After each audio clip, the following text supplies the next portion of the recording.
오늘 새벽에 부활하신 주 예수 그리스도의 이름으로 여러분들에게 좀 문안드리겠습니다. 부활의 능력과 주의 은총이 여러분과 함께 하시기를 축원합니다. 연극 중에 보면 마지막 15분이라는 그런 연극이 있습니다. 이 연극을 직접 보지는 못했는데 내용의 줄거리는 이렇습니다. 아주 잘 나가던 젊은이가 있었습니다. 하는 일들마다 잘 됩니다. 승승장구합니다. 탄탄대로의 길을 걸었고 그러한 삶을 살아갑니다. 이렇게 성공의 길을 매진하던 이 젊은이가 어느 날 몸이 안 좋아서 자기 집으로 가정주치의를 불렀습니다.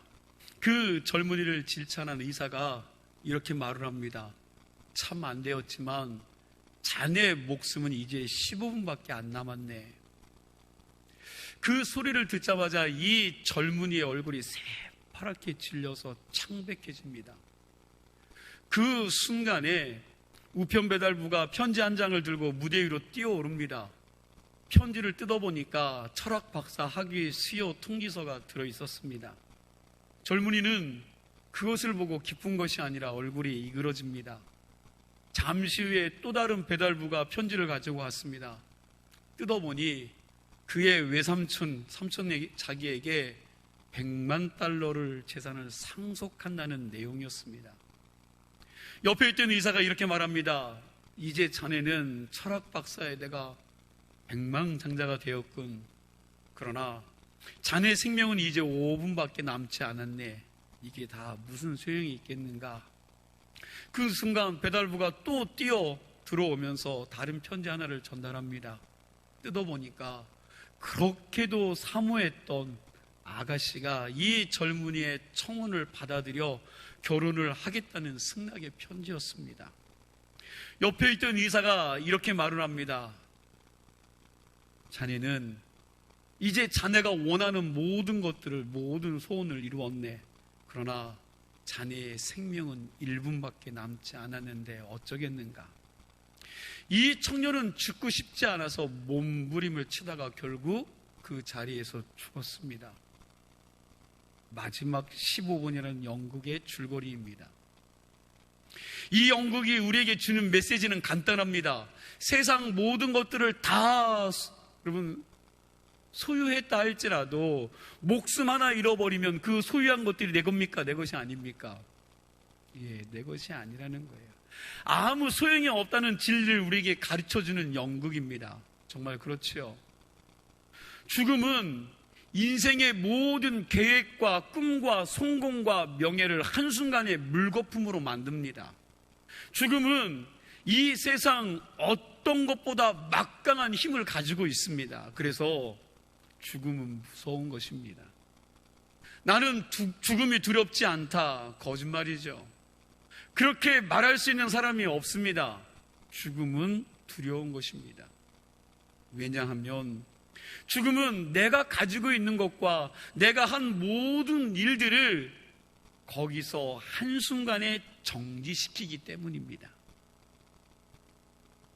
산천 초목이 떨 만큼 막강한 권력을 휘둘렸던 폭군 진시황도, 온 세상을 정복할 만큼 엄청난 능력을 가졌던 알렉산더 대왕도, 많은 사람이 부러워할 만큼 엄청난 재산을 가졌던 이건희 씨도, 정주영 씨도, 그리고 수많은 사람들에게 존경받았던 김수환, 추기정도, 그리고 대중들의 많은 사랑을 받았던 연예인들도 죽음 앞에서는 맥도 못 추고 순순히 따라가야만 했습니다. 죽음 앞에 누가 감히 저항할 수 있습니까? 이 세상 누구도 저항할 수가 없습니다. 바로 이런 이유 때문에 이런 죽음의 공포를 뛰어넘을 수만 있다면, 죽음을 이길 수만 있다면, 이 죽음의 문제를 해결할 수만 있다면 그 사람은 이 세상 어떤 사람보다도 강한 사람이 될 것입니다. 그런데 오늘 본문을 보니까 죽음을 뛰어넘어 산 사람들이 나오고 있습니다. 이 사람들을 어떻게 표현할 수 있을까? 저는 오늘 이 본문에 나오는 사람들을 죽음이 죽은 사람들이라고 표현하고 싶습니다. 죽음이 죽은 사람들. 이 사람들은 죽음이 죽어버린 사람들이라 더 죽을 게 없습니다. 이들은 죽음을 단순한 죽음으로 본 것이 아니라 또 다른 영생으로 들어가는 문으로 믿고 있었고 담대하게 살아갔기에 죽음이 이들에게 더 이상 끝도 아닐 뿐더러 죽음에 여러분 압도되어 두려움에 사로잡혀 살지도 않았다는 사실입니다. 죽음의 그 강력한 권세가 죽어버린 사람들이었다는 사실입니다. 여러분, 이 사람이 누구입니까? 바로 초대교회 시대에 죽음의 권세를 이기시고 부활하신 예수 그리스도를 만난 크리스천들입니다. 성도들이에요.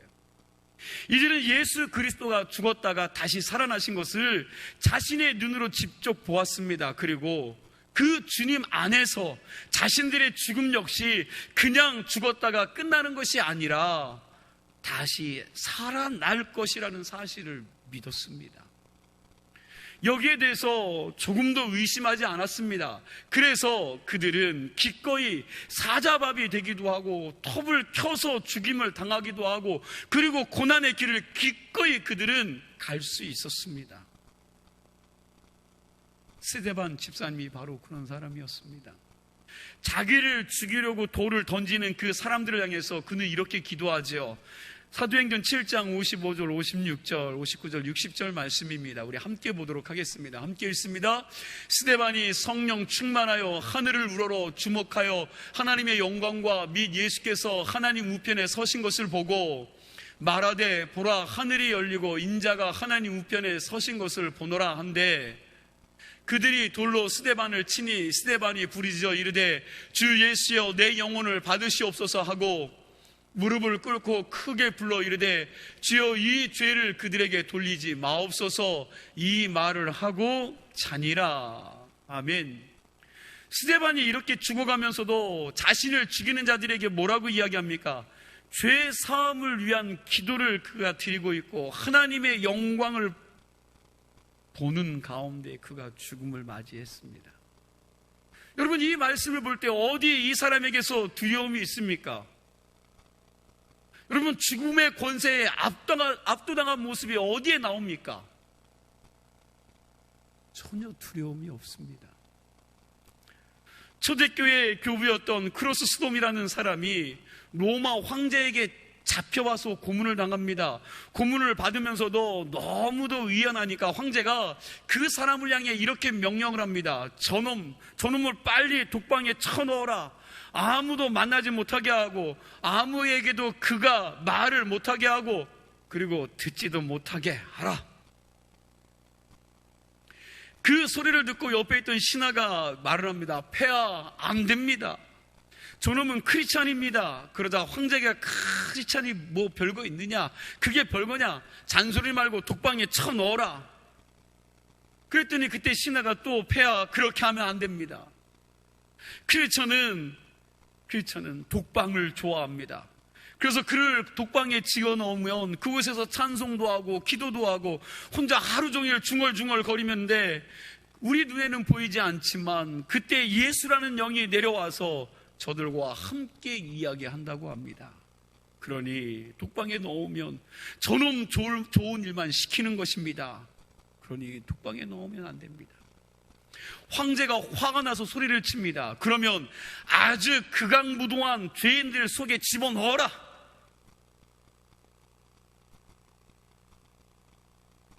옆에 있던 신하가 그것도 안 됩니다, 폐하. 그렇게 되면 저놈은 오히려 전도할 기회를 얻었다고 좋아합니다. 그리고 많은 사람들에게 전도하는데 사람들이 이상하게도 그와 같이 있으면 그와 똑같은 예수쟁이가 됩니다. 그러자 황제가 그러면 당장 저놈의 목을 베어라. 그랬더니 신하가 말하는 거죠. 폐하, 모르는 말씀이십니다. 저들이 제일 좋아하는 것이 순교입니다. 예수쟁이들은 순교하면 제일 큰 상금이 있다고 하며 기뻐합니다. 그리고 다른 사람들도 순교하는 사람들을 선망의 눈으로 봅니다. 사형장에서 우는 예수쟁이는 하나도 못 보았습니다. 오히려 얼굴에서 광채가 나고 기뻐합니다. 그러자 황제가 이렇게 탄식을 합니다. 아니, 그러면 저놈을 어찌해야 하느냐? 저놈을 어떻게 해야 하느냐? 히브리서 11장 38절 말씀해 보니까 이런 사람들을 가리켜 이렇게 이야기하죠. 히브리서 11장 38절 말씀 우리 함께 있습니다. 이러한 사람은 세상에 감당하지 못하느니라. 그들이 광야와 산과 동굴과 토굴에 유리하였느니라. 자, 보세요. 이런 사람들을 가리켜서 세상에 감당치 못할 사람들이라고 표현하고 있습니다. 죽인다 해도 안 되고, 그렇다고 살려놓을 수도 없고, 혼자 두어도 이겨내고, 악독한 상황에 놓아도 승리하니, 이러지도 못하고 저러지도 할 수 없으니, 여러분 이 일을 어찌할 수 있느냐? 이들을 세상이 어떻게 감당할 수 있겠습니까? 고린도후서 4장 7절 말씀에 그런 성도들의 모습을 사도 바울이 이렇게 적어 놓았습니다. 우리 함께 읽도록 하겠습니다. 함께 읽습니다. 우리가 이 보배를 질그릇에 가졌으니 이는 심히 큰 능력은 하나님에 있고 우리에게 있지 아니함을 알게 하려 함이라. 아멘. 우리 겉은 어떻다고요? 우리의 겉은 질그릇 같아서 보잘것이 없어 보이지만 속에는 뭐가 있어요? 큰 보물을 품고 사는 사람들인 줄 믿으시기 바랍니다.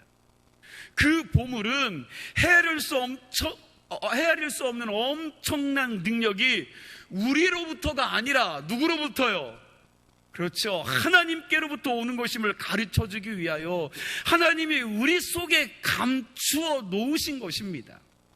이 보물이 우리에게 있기 때문에 우리는 사방으로 우겨싸움을 당해도 쌓이지 않습니다. 답답한 일을 당해도 낙심하지 않습니다. 핍박을 받아도 여러분 버림을 받지 않습니다. 거꾸로 팀을 당하여도 낭망하지 않습니다. 망하지 않아요. 저는 이 초대교회 성도들을 향하여 파워 크리스찬은 별명을 좀 붙여주고 싶습니다. 여러분, 파워 크리스찬이란 즉 능력 있는 그리스도인들입니다. 능력 있는 그리스도인들이 다 되시기 바랍니다. 하나님이 살아계신데도 불구하고 부활의 능력도 체험하지 못한 채 아직도 하나님과 세상 중간에서 왔다리 갔다리 하면서 기도가 뭔지도, 전도가 뭔지도, 말씀 훈련이 뭔지도, 제자 훈련이 무엇인지도 아무것도 모르고 그냥 교회만 다니는 연약한 신앙인들이 많이 있습니다. 저는 오늘 이 아침 부활의 주님을 만나러 온 여러분들 모두가 능력 있는 성도들이 되기를 간절히 소망합니다. 파워 크리스천들이 될 수 있기를 축원합니다. 기왕 믿을 거 여러분 그렇게 믿었으면 좋겠습니다. 말씀의 능력, 기도의 능력, 죄사함의 능력도 모르고 사는 신앙인들, 여러분 어떻게 그들을 크리스천이라고 말할 수 있겠습니까? 사도 바울은 그 크리스천, 그 파워 크리스천들의 모습을 이렇게 적어 놓았습니다. 고린도 후서 6장 8절 후반절부터 10절까지 말씀인데 우리 함께 보도록 하겠습니다. 끝에 보면 우리는 속이는 자 같으나, 이 부분부터 함께 읽도록 하겠습니다. 우리는 속이는 자 같으나 참되고 무명하는 자 같으나 유명한 자요, 죽은 자 같으나 보라 우리가 살아있고 징계를 받은 자 같으나 죽임을 당하지 아니하고, 근심하는 자 같으나 항상 기뻐하고, 가난한 자 같으나 많은 사람을 부유하게 하고, 아무것도 없는 자 같으나 모든 것을 가진 자로다. 아멘. 아무것도 없는 자 같으나 모든 것을 뭐 했다고요? 가진 자라는 사실입니다. 여러분들은 어떤 모습의 그리스도인이십니까? 여러분들은 어떤 그리스도인으로 살아가고 계십니까? 이 모습이 여러분들에게도 해당이 되십니까? 자, 그럼 어떻게 하면 능력 있는 그리스도인이 될 수 있을까? 어떻게 하면 파워 크리스천이 될 수 있을까? 나약한 크리스천이 파워 크리스천이 되는 비결은 간단합니다. 부활하신 예수 그리스도를 만나면 되는 줄 믿으시기 바랍니다. 부활하신 주님을 만나면 돼요. 그리고 부활하신 주님과 매 순간마다 더불어 함께 사시면 됩니다. 오늘 본문을 보면, 오늘 본문 말씀에 보면 본래 파워 크리스천이 아니었습니다. 능력 있는 크리스천이 아니었어요. 파워 크리스천이 된 사람들이 나와요. 그렇지 않은데 그런 사람들이 나옵니다. 예수님의 12 제자들이지요. 이 사람들은 여러분 예수님이 십자가의 선상에서 고난당하실 때에 한 사람도 예외 없이 어떻게 했어요? 예수를 버리고 다 도망갔던 사람들이었습니다. 우리가 그렇게 기억하고 말씀이 그렇게 이야기합니다. 수자자 베드로 같은 경우도 다른 사람들 다 배반한다 할지라도 자기는 어떻게 하겠다고요?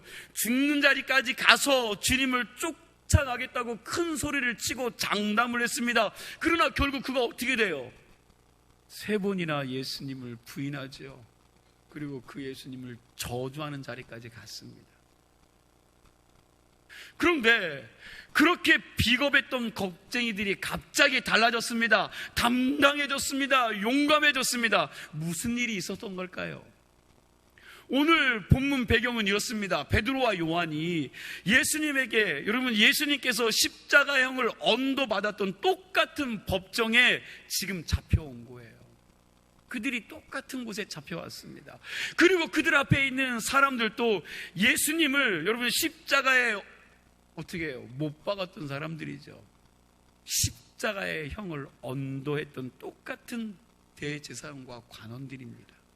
그들이 지금 권세와 권위를 가지고 제자들을 체포해 놓고 묻는 거죠. 뭐라고요? 7절 말씀입니다. 우리 함께 읽습니다. 7절 말씀 보도록 하겠습니다. 함께 있습니다. 사도들 가운데 세우고 묻되 너희가 무슨 권세와 누구의 이름으로 이 일을 행하였느냐? 여러분, 지금 여기서 말 한마디 잘못하면 어떻게 해요? 그 자리에서 당장 죽을 수밖에 없어요. 그럼에도 불구하고 그 권세 잡은 자들 앞에서 베드로가 조금도 기죽지 않고 당당하게 말합니다. 어떻게 해요? 8절에서 10절 말씀을 함께 보도록 하겠습니다. 오늘 본문 함께 읽습니다. 이에 베드로가 성령이 충만하여 이르되 백성의 관원들과 장로들아, 만일 병자에게 행한 착한 일에 대하여 이 사람이 어떻게 구원을 받았느냐고 오늘 우리에게 질문한다면 너희와 모든 이스라엘 백성들은 알라. 너희가 십자가에 못 박고 하나님이 죽은 자 가운데서 살리신 나사렛 예수 그리스도의 이름으로 이 사람이 건강하게 되어 너희 앞에 섰느니라. 아멘. 뭐라고 말씀합니까? 너희와 모든 이스라엘 백성들은 뭐하라고요? 알라고요. 뭘요? 너희들 내가 지금부터 하는 말 똑똑히 알아들으라는 거지요. 너희가 십자가에 못 박고 하나님이 죽은 자 가운데 살리신 그 나사렛 예수 그리스도의 이름으로 이 사람이 건강하게 되어 너희 앞에 섰느니라. 즉 너희들이 죽인 예수가 살아났고 살아계신 예수의 이름으로 이 병자가 이렇게 건강하게 되었다라고 말하는데, 여러분 얼마나 당당합니까? 얼마나 담대합니까? 하나도 흐트러짐 없이 변론하고 있습니다. 어떻게 이럴 수 있게 되었습니까? 불과 얼마 전까지만 해도 어떻게 해요? 여러분, 그렇게 다 부인하고 도망갔던 이 겁쟁이들이, 그렇게 비겁했던 사람들이 어떻게 이렇게 용감한 사람이 되었습니까? 이유는 딱 한 가지밖에 없습니다. 예수님이 분명히 자기들 눈앞에서 죽었는데 다시 어떻게 해요? 살아나셔서 자신들에게 찾아오신 것을 똑똑히 보았고, 그리고 그것을 본 것만이 아니라 부활하신 주님이 지금도 이 순간에도 자기 속에 역사하고 계신다는 확신이 있었기 때문인 줄 믿으시기 바랍니다. 여기서 아주 중요한 말씀을 나누고 싶습니다. 우리는 부활신앙 그러면서 얼마나 많이 입으로 예수님이 사망 권세 이기시고 부활하셨습니다, 믿습니다 하는 적이 얼마나 많이 있습니까? 그러나 그러함에도 불구하고 우리의 삶은 하나도 바뀌지 않습니다. 변하지 않습니다. 내 생각으로 가득 차 있습니다. 용기도 생기지 않고 여전히 절망적입니다. 왜 그러느냐? 부활을 믿기는 하지만 부활하신 주님이 지금 이 순간에 나의 삶 속에, 내 심령 속에 함께 나와 더불어 교제하고 계심을 확신할 수 없기 때문에 그래요. 저는 오늘 아침 잠자리에 일어나자마자 주님 앞에 기도했습니다. 부활하신 주님, 나와 함께 하심을 믿습니다. 오늘 하루 종일 주님에 대한 메시지를 제가 선포할 텐데, 주님, 나와 임마누엘로 함께 하셔서 부활의 능력으로 역사하시고 영광 받으시옵소라고 여러분 주님 앞에 먼저 규제의 시간을 가졌습니다. 여러분, 부활하신 주님을 믿습니까? 부활하신 주님을 믿는다면 그 살아계신 주님이 지금도 나와 함께 하심을 믿으며 나를 주관하시도록 매 순간순간마다 영의 길을 열고 주님의 음성을 들으며 그분의 인도하심을 따라가야 할 줄로 믿습니다. 여러분, 매일매일 말씀과 기도를 통해서 하나님의 음성을 들으십니까? 주님의 뜻을 분별하고 계십니까? 그리고 주님 앞에 나와 나의 깊은 소원과 아픔을 아뢰고 계십니까? 주님과의 구체적인 교제가 있으십니까? 오늘 이 아침 예수님의 부활의 소식을 듣는 데서 멈추지 마시고 내 삶과 나의 전 인격 속에 부활의 능력과 기적이 다시 한번 경험되도록 내가 하나님의 사람으로 변화되는 놀라운 은혜가 있기를 축원합니다. 사도 베드로는 부활하신 주님을 만났습니다.